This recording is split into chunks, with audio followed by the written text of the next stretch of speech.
able to work it out for them. You gotta just back LGD though, from a supporter standpoint from the very beginning, right? Because until another team proves them wrong, they're still a top 2 team. Yeah, I think that's the big thing, like you just mentioned. Until someone proves us wrong, until someone is able to topple LGD, because we've seen in the past, like teams that are expected to have an incredible group stage, an incredible tournament, and they fall short in the first couple of days, and all of a sudden, you know, a lot of our initial expectations are going to be changed into how the team's been looking so far. So until we see that, a lot of people would still be expecting LGD to come off with a good start, but do we like Hokori's draft? Do we feel like there is some angles here for them? Do they have the right kind of 5-man to be able to topple LGD in this game 1? I think they do, but I would feel, like I was saying before, a lot more confident if SF went mid and Kunkka went into the safe lane, and it doesn't seem like they're doing that. So based off of that fact, based off of the fact that I think this Enigma tiny lane is going to go far too well, I think LGD have got this. Okay. I do think this is an incredible Brewmaster pick from Hokori. I'm a very, very big fan. Vitaly plays a great Brewmaster as well. Your way to be able to address the Terrorblade, because if PSG.LGD, if it gets to the stage where TB is pretty much the only person with a lot of farm, then you can just cyclone him up in team fights. If you even want to look to address the Dazzle as well, because someone needs to get on top of Y, if he's freely positioned at the back of the team fights and just being able to cast, Shallow Grave and then of course the Shadow Wave as well, then your fights are not going to look good. But the Brewmaster has that capability to hunt him down, cyclone him in the air, and also you can wrap on mid, which is very important. And I think that's one thing I want to see out of Hokori. If they either for them, you need to bring a third person top, use that split and get a kill on the Terrorblade and try and put pressure on tower, or that first split of the game has to be used when you wrap mid with the Kunkka, with the boat, with the primal split, and you get a kill on nothing to say. They do have some big openings here with their ultimates on Hokori early, but they need to be able to capitalize. Oh, for sure. I mean, Hokori have the better team fight, no doubt about it. I'm just worried with how LGD might get out of the laning stage in way too good of a spot. They are a team that do not give you the opportunity to come back. I mean, first blood onto Ame would do a lot of good if they're able to catch him out here. Still under the cover of nighttime, the smoke pops and they're going to chase him, but Ame was smoked as well, so he's going to back off. They're not going to be able to claim that first blood. Could they even look to set up on going for a counter kill? Doesn't seem like Faith Beyond and Xingqiu want any part of that at all. Faith Beyond already leveling up the demonic conversion as expected. Going to be a little bit more passive on LGD. Wouldn't be surprised to even see 3-to-1 bounty rune trade, even 4. What do you make? I'll hold that thought. If they wrap all the way around on Ame top, supporting the Clockwork's positioning, and yeah, exactly right. Look at the space that Hokori played with Theolical all the way around, straight on top of Ame. That was the prime target. They needed the Clockwork to get on top of the Terrorblade. With him doing just that, it enables Lumiere to find first blood. Well, at least for LGD, they get 3 bounties. So across the board, they do have a little bit more net worth on all the heroes. But of course, giving that first blood over to a Shadow Fiend does an incredible amount. You are the one hitting the towers. You are the one dealing the majority of damage in these early skirmishes. So Lumiere, who isn't a huge SF picker, to get that early net worth boost and have that extra confidence off the back of that, it's going to go a long way towards Hokori's success. They just want to shove out these lanes. They want to hit early levels before LGD do. I mentioned before that key timing around level 2 for the Tiny and Enigma lane. Mier is able to get up to it as well. That would be... Now, they're actually keeping Gardek up top here, just for the very start, to try and get a little bit more harassed. But I'm happy that they've switched up the lanes a little bit, just to be able to have the Clockwork in front here. If you went dual ranged, it would have been a disaster, and even dual melee into the Dazzle. Very, very tough. Feels like with this top lane with the...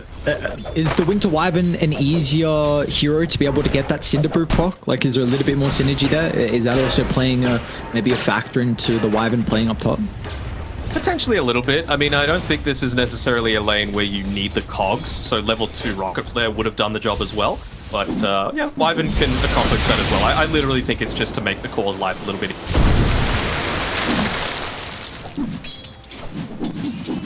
see how those cores were able to get off to that start. As we are looking towards the level 2s, Lumiere already has his, thanks to all the experience he gained prior. Going to be up to TI11, but lane's not in the greatest spot for Hokori to look to utilize the level 2s that are coming out short-lived. Of course, this is always the beautiful thing about the Enigma, often playing with the creep wave close to your T1 tower.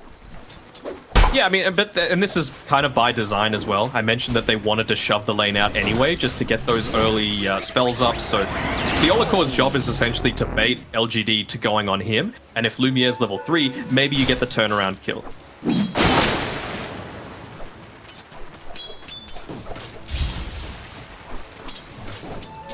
Playing a little bit passively. He's taunting and maybe keeping the toss available for a potential throwback underneath the tower.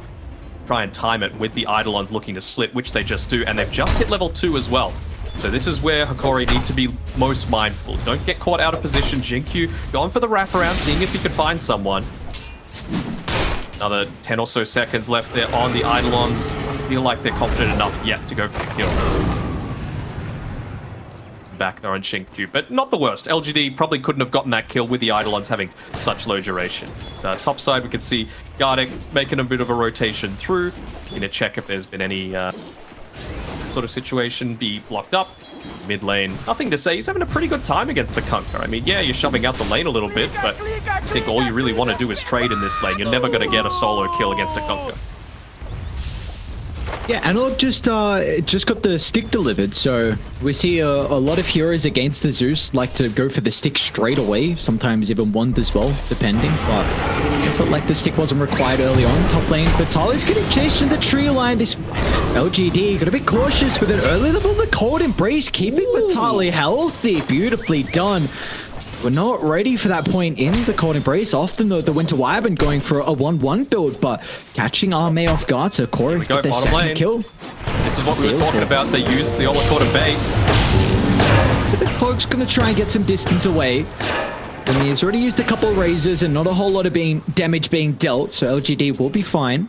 Yeah, he cleaned up 4 of the Eidolons though, right? So that's going to go so far towards just making sure again that he's having a good laning stage. Of course, you get rid of the range creeps whenever you're playing this position 3 Enigma, but if you can get multiple Eidolons in exchange, you're fairly okay with that trade. Right, top side. Another kill, beautifully done from Hokori. The fact that Vitaly's getting off to an incredible start. We're just missing out on the cogs on the bottom side as well. They tried to go for another kill into Faith Beyond. They don't land it, but they do get 2 Eidolons killed. So that's a split pair of Eidolons right now next to Faith Beyond. Yeah, I think Hokori should be feeling reasonably satisfied with how these lanes are going. They're tossing back the Olakor to try and get a kill anyway, just because of how they feel another kill should have been obtained so far, and they might be able to secure it here. Looks like Lumiere didn't have enough mana to be able to maybe prevent them from continuing forward with the razors. So first kill of the game is going to be picked up from PSG.LGD. Oh, this is going for another kill. Yeah, toss back, Faith Beyond. This time he's got some more Eidolons to be working with. Maleficus as well. Jinkyu needs to get in front of the Shadow Fiend. He'll cut off to the left side here. It's going to enable an angle to block in Lumiere. Beautifully done as PSG.LGD. So we saw some scary first couple of minutes for them, but this bottom lane getting much, much better. Yeah, I mean, this is why this duo, even with the tiny nerfs and the Enigma nerfs, is still so formidable, right? You can't go into the lane top solo. Lane. Vitaly might end up going down. Gardic with the use of the Splinter's Blast. Hold back PSG.LGD so they're going to get that last right click to continue the poison attack.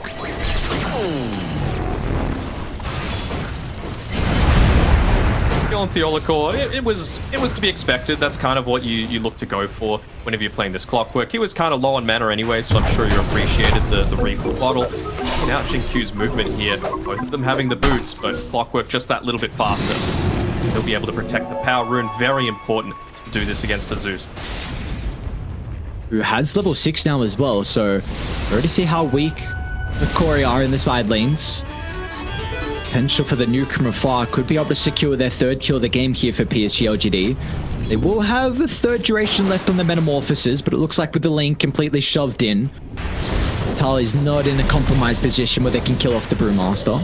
They're really looking to go for kills here. Like, I love this observer placed on the bottom side by Hokori, realizing that that's the avenue that Jinkyu is coming into this bottom side of the map. and it's a little bit more south. Yeah, there's the one. Because he knows that with the Zeus hitting level 6, they're going to potentially go for a kill onto the Shadow Fiend. Baiting who here? Yeah. Or getting tossed back.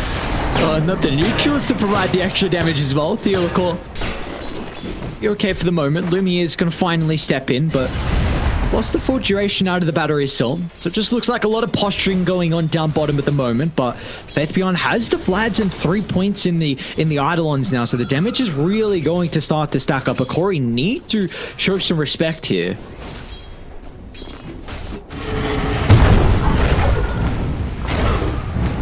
White should be killed off underneath the tier 1 tower. Looks like Gardic's going to do it from afar, but Tali will finally step back in. They've got the Grave, in fact, to continue to stall this out. But if the Thunder Gods is going to be used, it's not enough, and now Vitali gets enough experience thanks to the kill onto the Dazzle, so now he's got the first spot of the game to work with. 3 deaths for Arme. Secure the kill onto Arme. 3 deaths on the Terrorblade to start, and meanwhile, Analog mid lane use the boat as well. He's trying to chase down Nothing to Say, who might be forced to go for a deny into the neutrals.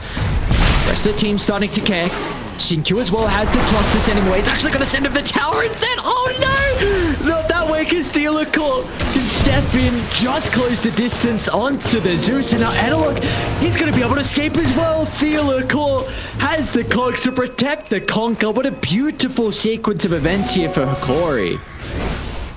And this is exactly how they needed to do it. I mentioned before, this is what's important for Hokori. They got to get out of the laning stage in a relatively good spot because their team fight is superior. So the fact that they're coming out against LGD, one of the best teams in the world, 8.5 minutes in with a very slight net worth lead, I feel super happy about that.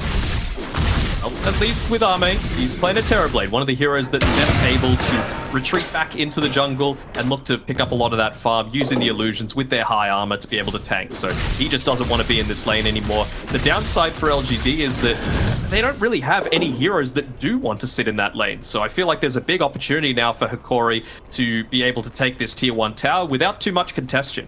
They just use the Thunder God's Wrath. The TB quite being fight ready. I think it would be a disaster if Arme made another rotation back here and died for a 4th time. So they might just give this one up for free. At least LGD, in response, are going to look to try and take a tier 1 of their own. Yeah, this is really important that Hokori are finding an early tier 1 tower, because I do think there is a bit of weakness in their lineup with how they can get objectives until the Shadow Fiend really has that right-click damage being showcased here to be the tower sieger. They try and keep it up for as long as they can on LGD. I wonder if they try and make a rotation down bot here. It's going to depend heavily on TI11. He's pinging it out. They want to make the move, but still 10 seconds left on the primal split, leaving them a little bit anxious about making this move. Yeah, TI11 is hoping for some extra reinforcements. No one will show up though, so nothing to say. He's going to go snag that kill. Of course, very important for the Zeus to be able to kill still as many times as possible across the map. Secure. So he's got his first secure, one. Not steal. Kill secure. Okay. Kill secure. He also needs some power runes, and unfortunately for Nothing to Say, it's going to be an arcane rune that spawns top, so he's not going his way early on to start. Got it. Having a pretty decent time with his levels as well. Didn't buy the tome, but actually he's got it coming out to him, so he'll up onto the level 7. Not too bad for a Winter Wyvern when you're coming up against these heroes that, like the Enigma in particular, like the Terrorblade. It means that you're so hesitant to want to join a lot of these fights because Splinter Blast just rips through the illusions early on, as well as the Eidolons. Thanks to Hokori. They've got their ultimates, they've got a catapult timing as well. They want to look to get kills. Why's going to be chased down to the triangle, and everyone just splits away from PSG.LGD. They want nothing to do with a potential skirmish. Analog will stop Wyatt in his tracks. A nice kill, but you see instantly the read from Nothing to Say. As soon as everyone leaves mid, he's going to try and move over to maybe get some of the creeps away to slow down the siege, but importantly, Radiant will glyph up the wave so they keep their catapult healthy. Oh, that's one of those just micro decisions that might actually have changed a big part of this game. Well, we'll see if they end up securing the tier 1 tower anyway, and it won't be too bad if they do. But Gardic taking the tome when he was already having a mid creep wave to farm, when he was almost level 6, and not giving it over to TI11 potentially means that you don't get that kill onto the Zeus, and he's able to continuously continuously farm. They still lose the tier 1 tower, so it's not horrible for Hokori. It could have been even better. One scary thing at the moment is how farm Faith Beyond is. Wraith Pact already completed before the 12-minute mark. Of course, he did rush it, but this Enigma is going to be a very difficult person to deal with. Yes, you've got answers to the BKB Black Hole as the game goes on, but that's not the only thing about the hero anymore. No, definitely not. There's just so many different avenues for you to go for. And like I mentioned, both supports effectively counter the BKB. So even though it's being played as a position 3, I feel like it's going to be that old POS 5 style where you just don't get the Blink Dagger until it's super late. And it might result in a couple of heroes just waiting for something that never happens. PSG.LGD looking to make that play. Great position from Gardic. Beautifully done. Now he's actually going to go in. Theoloco with a hook shot. Jinkyu will instantly toss him away. We're able to deal with the cogs as well. Looks like the follow-up won't be there from Hokori as Gardic unable to close the distance and use that second ultimate in the curse to try and stop the retreat.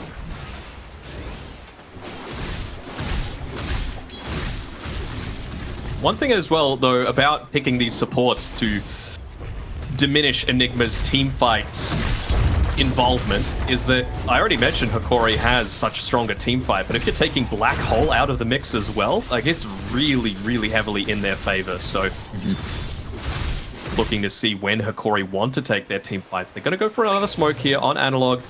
What's the Core? 15 seconds left on the shot. So. Okay, Split's gonna come out. Faith Beyond was attempting to try and step in with the threat of the Black Hole. They're gonna turn up the deal with Arme. Someone needs to address the Dazzle though. We'll be able to utilize the Grave to protect Arme for the moment, so the Sunder's gonna give him bonus health to play with now on the Terror Blade of Vitali. Needs to try and get some distance away, but the Primal Split soon to expire. They'll use the Thunder God's Wrath as well, just to scout him out in the tree line, so PSG.LGD. The first big skirmish victory for them as all 4 heroes show up.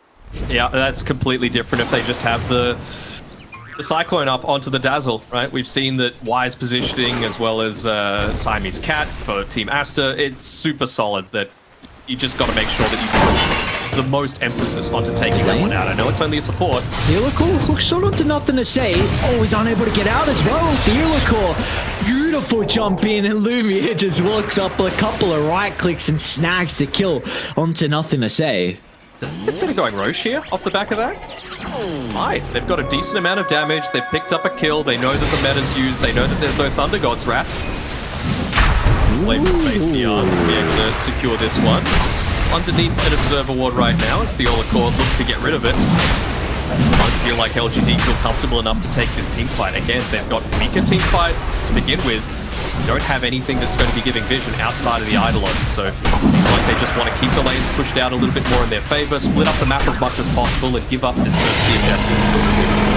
And it seems like for Hokori, they're probably going to look to farm for maybe another 2.5 minutes, potentially 3, get that BKB on Lumiere. Analog's very close to his own BKB, and you almost have the Wraith back from Vitali as well. So if you get these items and take a successful team fight, all of a sudden that's a tier 2 tower, the entire top half of the map controlled from Radiant, and they could even get more as well. So this is big signs here for Hokori. They could get a lot out of these Ages. They could, but if they're a little bit too passive, Jinkyu, he's only about 600 gold away from his own big item in that BKB. All throughout that time that they were taking Roche, he was just keeping this bottom lane shove, taking the jungle, something that you don't really see a position 4 Tiny do, go all the way back into the jungle, but Jinkyu realizes how important he is to LGD's chances this game. They can't take the full 5-on-5 team fights. It's all about finding that key pickoff to be able to begin with. Looks like for them, they're looking to try and play down in the south here. They do have a very nice build in the jungle. Of course, the potential for them to be able to push is through the roof as well. So they're just making sure they put themselves in a position where if Hokori all show top, they can try and trade. As you say, Quick Figures with the Yule Scepter and a hold Analog back, but he didn't know that Theoloco was in the neighborhood as well. So another hook shot on the mark here for the Clockwork, catching out Nothing to Say, who's having a really difficult time at entering this game 1. He is, but it is space being given over to Jinkyu as well. Like, with that, they were able to get a pick off onto the Winter Wyvern. You know, most of the time you would think mid laner for POS 5, not worth it. But if it means Tiny gets that early Blink Dagger, well worth it. And even just the way that Xinqiu's been farming as well. He's just been throwing out the toss only, not avalanche toss, making sure he's always got mana for the potential gank that's set to come from Hokori, because they realize how close they are to this timing. Now though, he's got the blink dagger, he's got a smoke queued up, and not even TPing right onto the tower, making sure to go as far away, try and get a jump onto the back line. If they can take out the Wyvern, it opens up so much.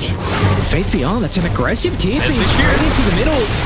Xinqiu with the toss back, a lot of damage onto the Conqueror at the moment, but Analog is able to pop the BKB. Now Theolocore once again is able to jump into the middle of the fight. The Yours will be able to counteract the Requiem, but Lumiere with the right click damage is starting to rack up. They need to avoid Arme. That's where the Cyclone's able to come into play.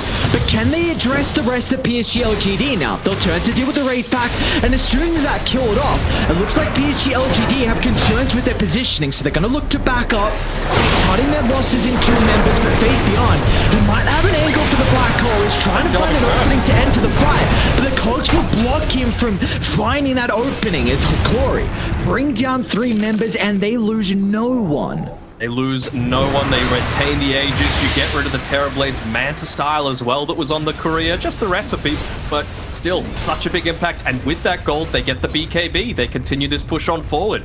Super impressed with how Hokori are taking a lot of these team fights. I mean, they just weren't quite ready on LGD. It was a good timing, and it was a reasonable use of the toss there, but no damage was there to follow up, and they know there's no meta. We're just seeing at the moment some of the difficulties with the positioning on PSG.LGD. You got a Conquer running here, you got a Primal Split, a Clockwork in the middle. Theolocore has been great with the hook shots, and that Cyclone, it was just kind of the difference that we saw in this team fight, what we didn't see at the team fight down to the bottom tier 1 tower. Where Hokori have done their homework against LGD, just realizing the way to beat them. They like to be a little bit greedier, they like to split up and farm, they like to go a little bit too much into the laning phase, that if you crush them there, then you can overwhelm them in teamfight. It was the issue that they had back at TI11 with the IO pick, provides you nothing in terms of teamfight, and Hokori looking to exploit this draft as well. Smoke up from Hokori was underneath an observe ward from PSG.LGD, so they will know what's occurring across the map. Nothing to say he's going to be able to get back to the T2 tower. They will continue to wrap to the triangle. Keep going down bottom. They might run into Y. The biggest kill. Take it though. Yeah, is hitting very hard right now on this SF, and they should be able to just secure this tier 1 tower for free as well. And their best job on Faith_Beyond as well as Xinqiu to be able to push it out. Do they land the torrent here? Nice. Yes, they do. Beautifully done. Analog with the vision. Forced to use the boat just for the extra damage. Xinqiu will be able to get out of range, so we'll make him work for the kill. It'll take quite some time. And even, Curse even used as well. So Xinqiu has to be really happy, because you take a look at the space that's being created across the map. Top's getting completely shoved out. Mid lane's getting pushed out. You're getting farm in the jungle as well. So this is a lot of space created here thanks to the Tiny. It is indeed, and it is real teamwork coming through here from LGD, giving up your own life for the benefit of the rest of the team. Honestly, I feel like Xinqiu almost prefers that death as opposed to getting away from the engagement, just because it causes them to stick around for another 30 seconds. Now you don't have to worry about the curse. Now you don't have to worry about the boat for a little bit. And I wonder if LGD might even look to go for a gank attempt now, or if they're just going to, again, lean back on the fact that, all right, they're not going to kill us if they don't have the curse, if they don't have the boat. They're not going to feel super confident, especially considering the Aegis is expired, but wanted to go. If they wanted to try for a black hole attempt, now's the time. Animal, can he get the choreo? Does again. Another choreo snipe going down. They also have a ward on the high ground, so they see Faith_Beyond. Xinqiu's gonna try and toss 2 heroes into the cogs. It's Faith_Beyond with no hesitation, but the battery assault instantly cancels the black hole, and now he might not be able to escape. Hokori, they've already used their stun, so they will not be able to catch up, but the first black hole of the game will net them no value. I want to say they tried to go for another play. This is just Hokori playing really effectively around their vision, especially considering the fact that you've got some of these instant jumps onto the back line that be enabled even further once guarding. Tyler mid lane might be in trouble. Bottom lane, nothing to say. Blows him up with the help of Xinqiu, and now Arme's even going to TP in. Is he guarding in the tree line? And another kill going the way of PSG.LGD. Beautifully done from them. They're going to be able to defend their T2 tower. Now look to get the rest of the map pushed out. Very, very good split there from LGD, making sure not to clump up because, say, nearly died for a 5th time as the target of the curse, but just making sure to create that space away from the rest of the team. They're putting a lot of emphasis onto protecting this ancient camp area, right? Because you've got a Shadow Fiend, you've got a Kunkka, both super capable of being able to take it, and Arme's game to be able to carry. We mentioned before how the Enigma was countered throughout the draft, and only the Terrorblade's goal to be able to be that tanky frontline presence. So he's able to keep up the farm and be that frontline tower sieger. The rest of the team isn't really enabled. The pickoffs can't happen from Xingqiu. Yeah, I have some big concerns with the late game. I know you're saying that probably Hokori have an advantage in the team fight, but I feel like Armin might just be able to solo carry this game. I think the Terrorblade matches up very well versus the Shadow Fiend. You've got a armor advantage, which is a big thing considering the Shadow Fiend is all right-click damage. He's going Skadi next item as well on Arme, which is going to prove to be a big issue for a ranged right-clicking hero.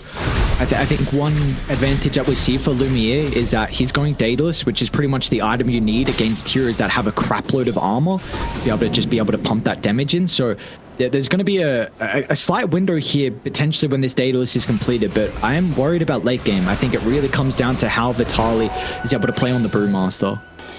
Yeah, I mean, it's so much, right? I think in a 1v1 matchup against the Terrorblade, you can feel reasonably confident on Lumiere, but it's just all about clearing out those illusions, making sure that there's not the Dazzle save, and allowing a true 1v1 Shadow Fiend v Terrorblade lineup to... Is that another smoke call out? Yep, another smoke underneath the Observe Ward. Xingqiu is going to look to try and just sacrifice his life. So they won't probably reveal the Observe Ward placement. I'm going to say if he popped the smoke from the tree line and blinked away, then it would have been very obvious the ward was nearby, but feels the case just to sacrifice his life instead and not show the ward. Even Y pushing out this bottom lane, just wanting to say, look, just stay away from my cores. They still need time to farm. They're still in the oven. Baking right now. Well, that's big because if what? Oh, he's going 8th lens actually. So we had a 4-star Huda, which I was going to say I think for PSG.LGD really important for their members to get some repositioning because this clockwork has really been a big issue for them. But 8th lens will definitely help out in that regard with where Y can be on the map. Yep. Or next on Theola Core, I see a Void Stone being put up, but anything else coming out to it? I think he wants the mana regen. I wouldn't hate to see something like an Aghanim Scepter come out from in this game. I know, you just think I'm a little bit of a fanboy of the Clock Axe, but it serves a big purpose this game. When you see that he's going for that Aether Lens on the Dazzle, it means that Courier Y, the Aether Lens, it means that you're going to need vision, right? And it provides a lot more of that with the amount of rocket flares that you're able to spam out, so that Dazzle is the main target. Second rush going the way of Hokori.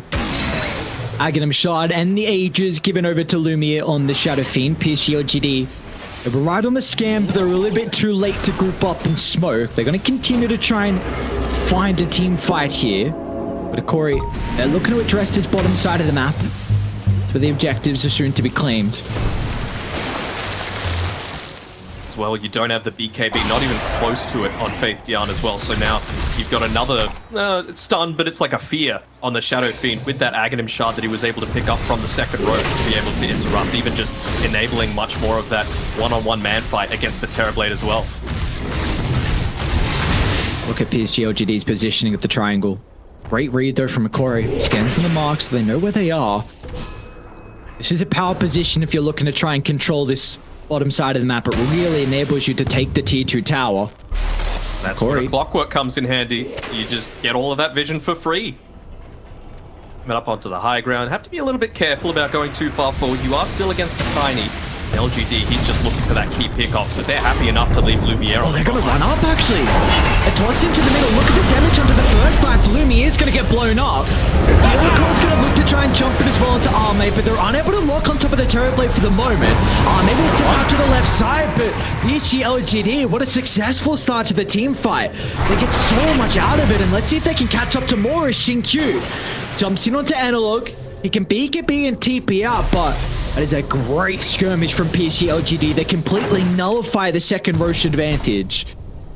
Yep, no more Roche advantage, no Primal Split to have to deal with, no Requiem, BKB being used for the first time on the Shadow Fiend. Big victory coming out, and would you know it, all on the back of Xingqiu. The man's done it again, keeping his team in the game. Still a little bit behind on the net worth, but that's going to give them so much confidence in being able to farm up that next item. Close to that BKB on the Terrorblade and the Enigma enable you to much more confidently fight against this Enigma, against this Shadow Fiend.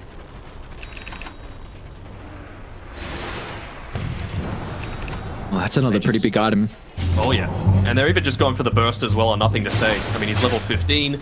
He's got the E-Blade finished up as well. So very clear that him as well as Xingqiu are going to be playing together. So much burst magic damage coming through from the man. Let's see how Vitalis micro is going to be with this new Scepter. Got this Wind Panda trying to scout out anyone in the jungle. Oh, they're running to nothing to say, in fact. They need an angle for the hook shot, and TI11 just clip him even after the jump away. Beautifully done from Hokori. Quick movement from them, catching nothing to say off guard. Any more mid lane? Oh, that was just the X Conquer. He's okay. Go for more. I mean, again, permanently keeping this Wind Panda available means that you just look to find the Dazzle. As soon as you do, you feel very confident in taking the team fight. Look how scared they are of the Wind Panda. They all just run away from a single unit that he's just able to resummon in a couple of seconds. Yeah, might force PSG.LGD now to put a little bit more observer-centric combos in choke points around the stairs where this Wind Panda can look to chase him down. Because we saw exactly what happened when the Scepter was completed. Like, Hokori just instantly run to the jungle with the Wind Panda at the Vanguard, so...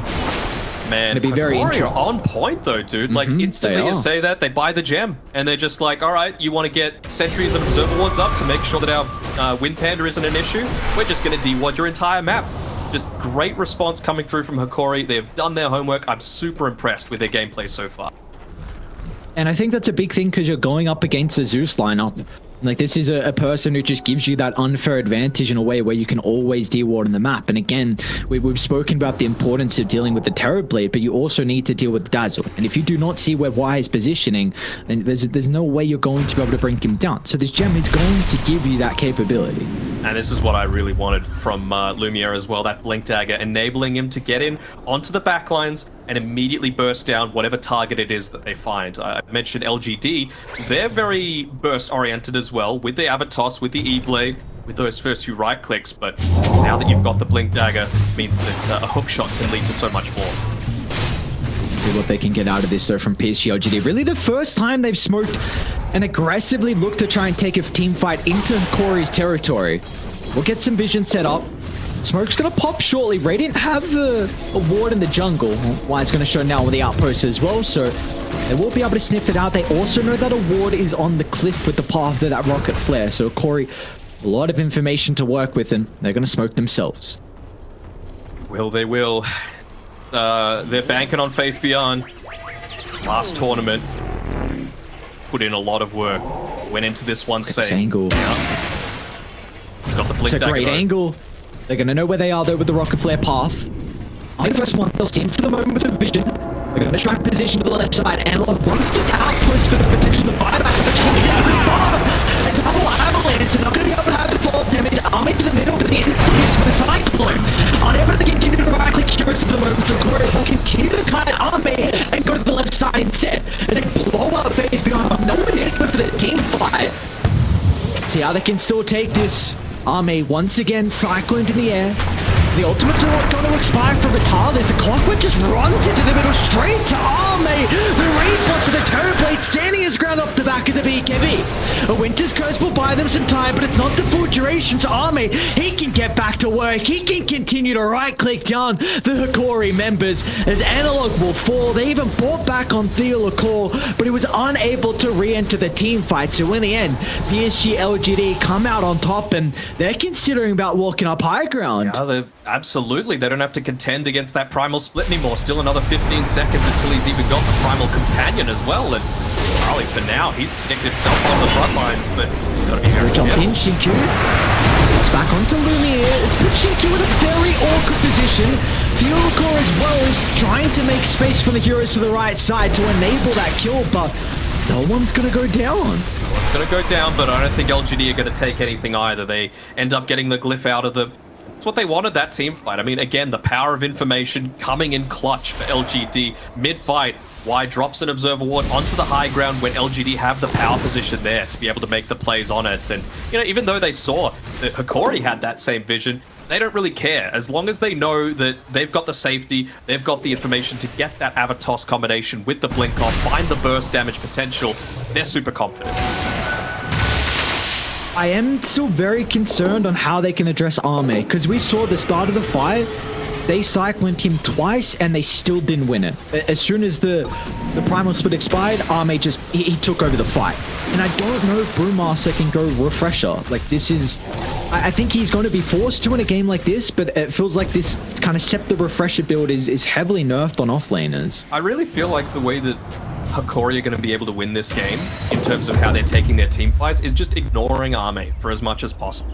And make him use the BKB, but you've got the tools to be able to run away once he pops it, right? You've got your own BKB on the Shadow Fiend, you've got the Hurricane Pike, you've got a Clockwork who's tanky enough with Hookshot and Cogs, you've got a Kunkka, very tanky, you can split on the Brewmaster, and you can Cold Embrace and Curse once he pops the BKB on Arme. So the big priorities for them are actually taking out literally anyone else except for Arme.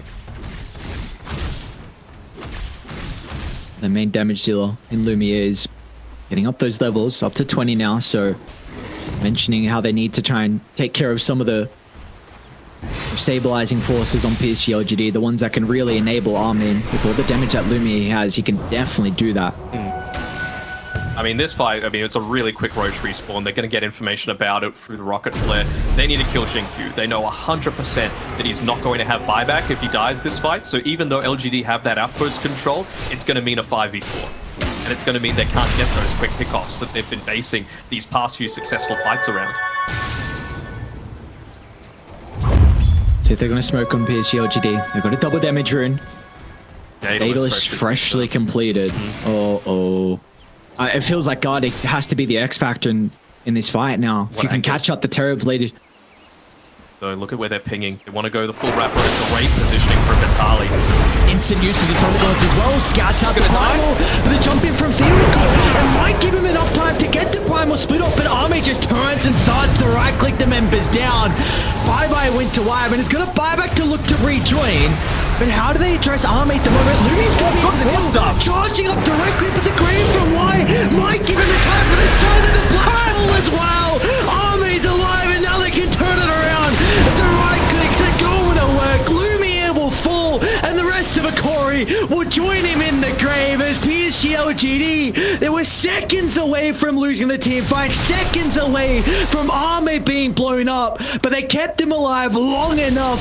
And that will enable them to take the skirmish. Oh, the black hole coming through as well onto the perfect target, just giving him enough time to be able to get that Sunder through. It was a great Winter's Curse as well, but the Sunder'd gotten off. He was survivable, and it's just a little bit too much focus onto Arme for me. Hokori played that essentially as perfectly as they could, but if the target priority isn't quite there, then we'll see what happens. LGD with enough openings, even getting the dieback out of guard and got his Wyvern. For the first time, PSG.LGD have been able to find all the components of the Roshan. That's a Scepter now on Arme as well that you have to worry about. Very helpful. I mean, we saw there Vitali was able to get off the Primal Split, but until he's able to pick up that Aeon Disc that he's going for, Terrorize? Yeah. Terror Wave, there we go. Is able to counter that one out, just that little bit of extra stun duration. Holy. What a wild team fight to put PSG.LGD in a commanding position now. Of course, a lot of the net worth lead is coming off the back of that Aghanim's Blessing on Arme. But this is one big advantage that you do have with the Brewmaster. You are an incredible hero to be able to address the enemy team if they have a lot of net worth on just one individual hero. take them out of the fight. I think that's probably the way that Hokori are wanting to take these next few, right? If you can get up to level 18 on the Brewmaster, that's going to be even better. Nothing to say. Pick off here, have to be careful. Just playing around the fog effectively enough, not able to get that X marks off. It's nighttime. If that was daytime, they get that kill.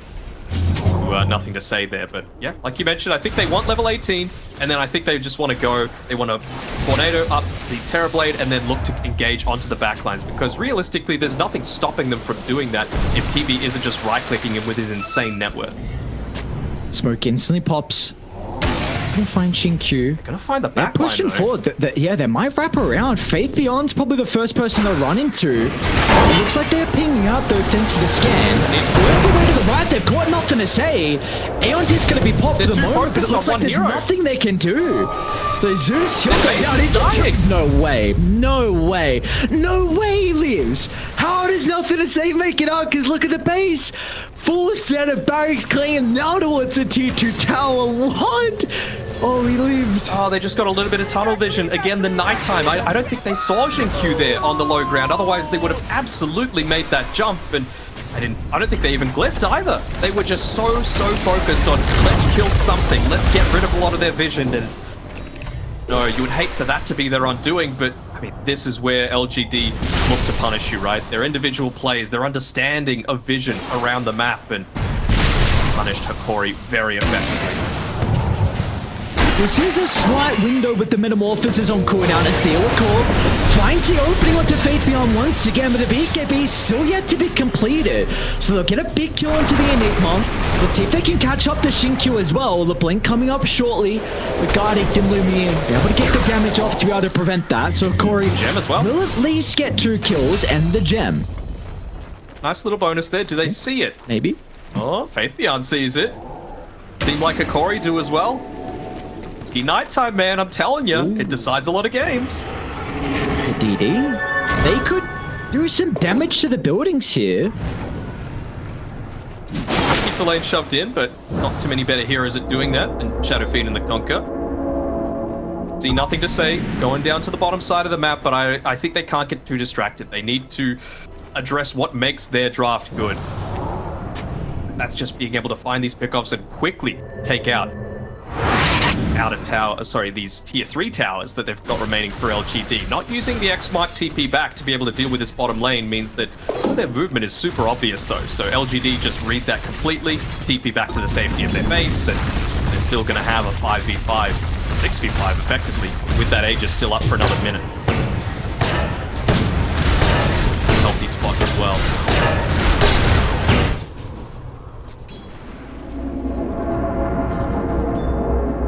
Like it's always going to be difficult here for Hokori though, from them to now be the first one to start the fights. They need a way to address bottom. See if Analog is going to be able to kind of fulfill that role, but PSG.LGD going to look to smoke themselves, wanting to control Radiant's triangle. Yep. And get there first and set up vision. It's going to be very difficult for Hokori now to take a fight there. They're using nothing to say as bait. He's got many avenues to be able to escape. Blink Dagger, E-Blade, Yule Scepter, Aeon Disc with a jump as well, so they're trying to bait him a little bit here. Not out anyone. Army on a charge.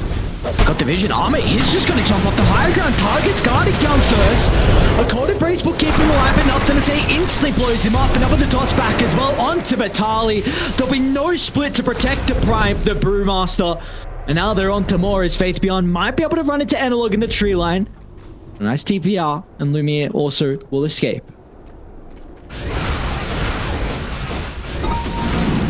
Even just having the Lincoln Sphere on Faith Beyond means that he feels so much more confident in some of these team fights. Obviously, the main thing that he's buying that for is the Winter's Curse, but even just something like the X-Mark not able to catch him, the Primal Companion being able to toss him up with the Cyclone, not an issue anymore. And with the 3rd duration left on that Metamorphosis, they're once again going high ground. Time at least. Hokori going to be able to respond to it with the Glyph, but get back to base. Vitali up in 15. It's like a PSG.LGD not going to stick around for a skirmish though. Analog and Co. All they'll lose is just a tier 3 tower. What can Hokori do to bring themselves back into this game? What does an ideal team fight look for them? Oh, they've got decent ways to shove out lanes, I gotta say. You know, you just gotta make sure that you quickly look to burst it down. Your vision's fairly decent, so you're going to make sure that you're not getting caught out. You've got rocket flare that's consistently used to do the same sort of job. And then it's just about finding that initial pickoff. Don't go onto Ame. I sound like a broken record, but the last few times that they've tried it, he hasn't died a single time since the laning stage. It's a very interesting read from Lumiere. He's gone Refresher Orb here for the Shadow Fiend, so double BKB, I believe, is really the main thing he's looking for. You would have to imagine. Like, since the change, it's such an ineffective item at holding on to, especially if you're this position 1 core, right? Gives you no stats, just a little bit of health regeneration. So it's like they feel the need to try and not end the game now, but be able to make that big impact now while he doesn't need that next key item. I mean, he has an item slot available, I suppose, with the power treads able to be sold because he's playing with the Swift Blink, but I feel like they're banking on another successful engagement in the next few minutes.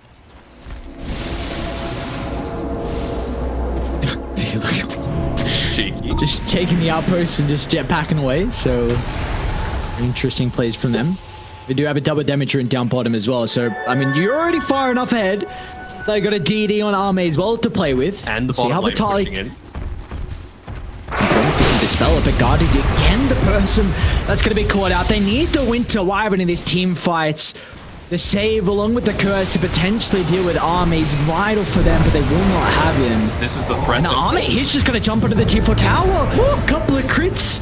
Oh my, Ame just cleans up Analog. And Shinkyu's going to fall up as well, grouping them all together. Faithbeyond's waiting for the opening. Atari won't be able to play with the split, but Ame protected with the BKB for the moment, so he's able to reposition. Down the Dazzle though. Ryan's going to be caught up for the moment. Buying a little bit of space, going to be nothing to say. Once again, the toss to force them to group up. As they're in with the black hole, it'll be stopped in its tracks. A lot of damage thanks to the Winter's Curse, but they've lost Lumiere. They've lost the main damage source, and the rest of the components are going to crumble as soon as the Shadow Fiend gets buried 6 feet under. As PSG.LGD can now look to close out this game 1. And they've done it. GG's are clawed, and PSG.LGD, they will start off their TI11 run with a victory. They'd be sweating a little bit though. Hokori made them work for it. I mean, they had the win probability until about the 30 or so minute mark of that game. On the ropes for quite some time, but just takes a single team